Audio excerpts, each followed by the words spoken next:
તો તાપી જિલ્લામાં traffic police દ્વારા અનોખી મુહિમ શરૂ કરવામાં આવી છે।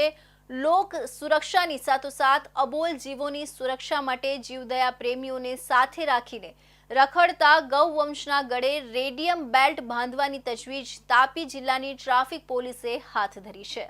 તાપી જિલ્લાના વ્યારાથી ટ્રાફિક પોલીસ ટ્રાફિક અંગેની જાગૃતિ, ટ્રાફિક નિયમોનું ઉલ્લંઘન કરતા લોકોને દંડ સહિત હવે નવી મુહિમ શરૂ કરી છે।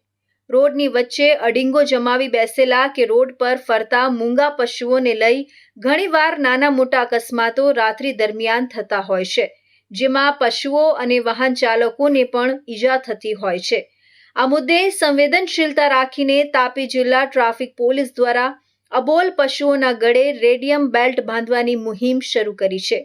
પોલીસે જીવદયા પ્રેમીઓને સાથે રાખી હજુ સુધી સેંકડો પશુઓને બેલ્ટ પહેરાવી દેવામાં આવ્યા છે। તાપી જિલ્લાની અંદર ટ્રાફિક એક્સિડન્ટ રોકવા માટે એક પાયલટ પ્રોજેક્ટ હાથ ધરવામાં આવ્યો છે।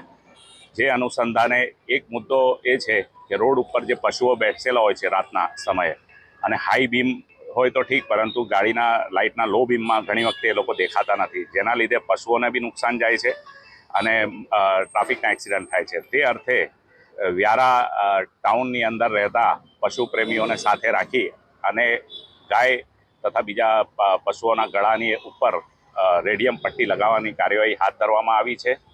અને આશરે 40 જેટલા પશુઓ ઉપર અમે આ પટ્ટા લગાવ્યા છે, અને આવનારા દિવસોમાં વ્યારા જિલ્લાના લગભગ તમામ રોડ ઉપર જે પશુ છે તેને આ કાર્યવાહી કરવામાં આવશે।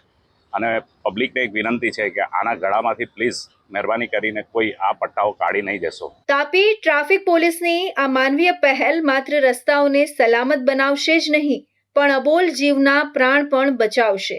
રાત્રે વાહન ચાલકોને સ્પષ્ટ દેખાઈ શકે એવા રેડિયમ બેલ્ટથી અકસ્માતમાં ઘટાડો થવાની આશા છે।